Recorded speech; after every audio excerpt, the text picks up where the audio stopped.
bridges cause us plenty of trouble. We not only have to worry about the enemy mining bridges, but we've got to make sure they're strong enough to hold up these 30-ton tanks of ours.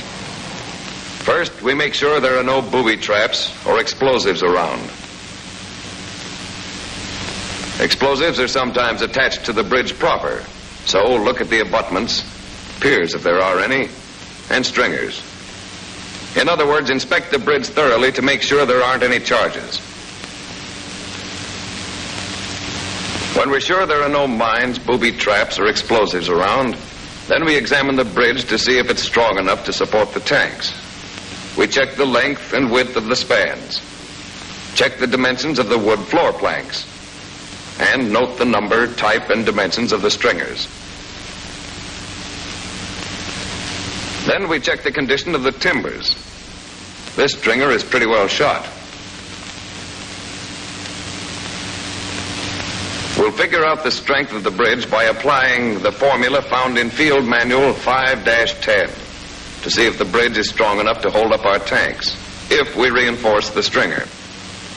In this case, it will, but there isn't any lumber lying around to use for reinforcements.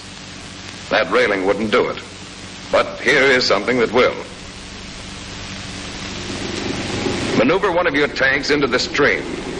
It will go in, but it may not get out. Back the tank under the bridge and support the rotten stringer with the rear deck. Don't expect a perfect fit. Tear down that railing and cut it up into 2-foot lengths. Now build a crib support from the rear deck of the tank to the rotten stringer.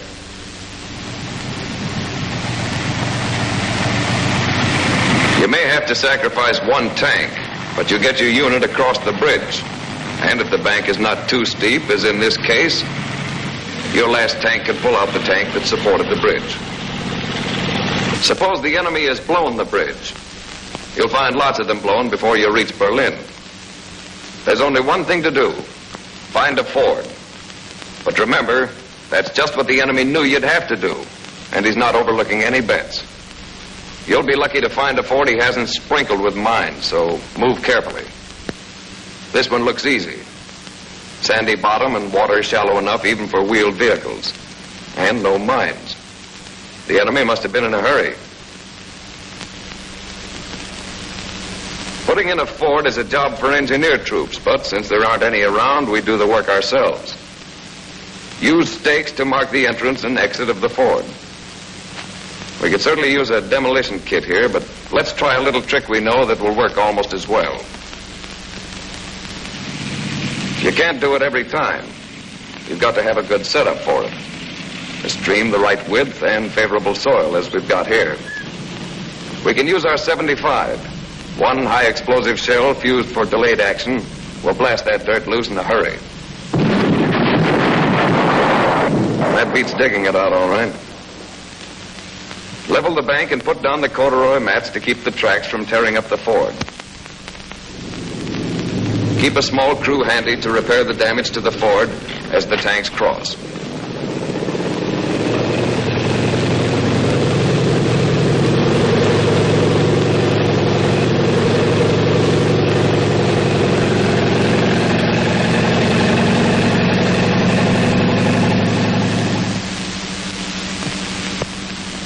Another thing we have to worry about is mechanical failures. When you're stuck out in the middle of nowhere with engine trouble, the logical thing to do is try to fix it yourself. If you're in a single-engine tank like this and you can't fix it, you're plain out of luck. You'll just have to wait for the maintenance section to help you out. It's a different story when you're in a multi-engine tank. For example, take this M5 Light, powered by 2 Cadillac engines. One engine has gone dead, but we still have another. And this particular model is fixed up so that the propeller shaft of either engine can be disconnected. So here's what you do. First, remove the top plate of the propeller shaft housing.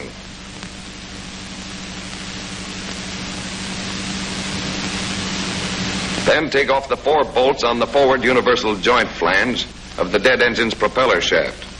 That's the end near the transfer case. This releases one end of the propeller shaft and disconnects your dead engine. Lay the shaft on the bottom of the housing where it won't get hurt. Replace the top plate of the shaft housing, and the mechanical operation is finished. Now, cover the radiator and fan shroud opening of the dead engine with a blanket or shelter half. If you don't, your one good engine will draw in more air than it can handle. You can now move off slowly on your good engine without having to fight the compression of your bad one. This is a good stunt, but don't use it except in an emergency. A tank should never be operated on one engine unless absolutely necessary. This diesel M4A2 is also powered by two engines, with a separate clutch for each. Here's what to do if one engine goes dead. First, depress the clutch pedal. Then pull the control knob of the dead engine. This locks the clutch of the dead engine in a disengaged position. The controls are designed for just that purpose. The tank is then able to move off on the one good engine. Again, only ride on one engine if you must keep moving and can't do so any other way. When the engine goes dead on a Chrysler M4A4, you don't have too much to worry about. This vehicle is powered by 5 engines, so all you have to do is let the 4 good engines pull in the one dead one. Pumping the accelerator before starting your engine is what not to do on a cold morning. With an aviation engine, such as the one in this tank, it's sure to cause an air horn fire.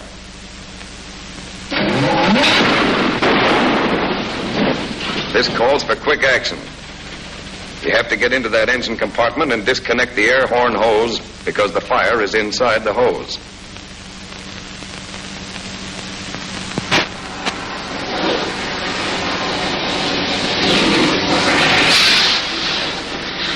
Then put out the fire with the portable extinguisher.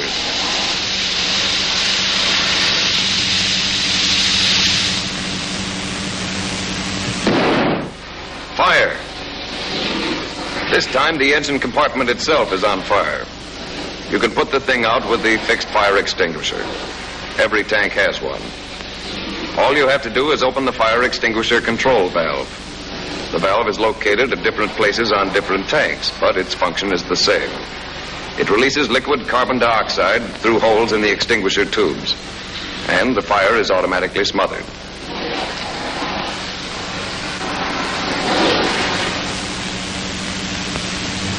Here's one more common mechanical failure, a blown bogie.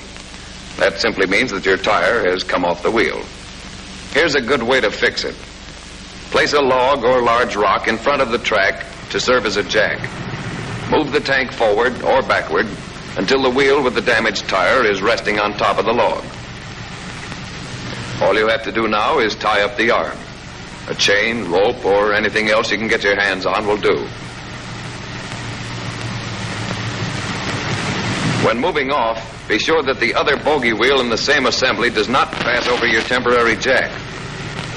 The tank is able to run on the remaining bogie wheel.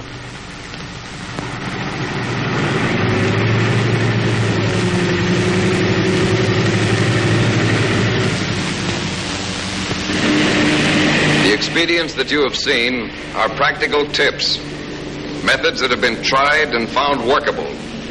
You won't find them in any books or field manuals, but we're going to run into plenty of problems that aren't answered in books.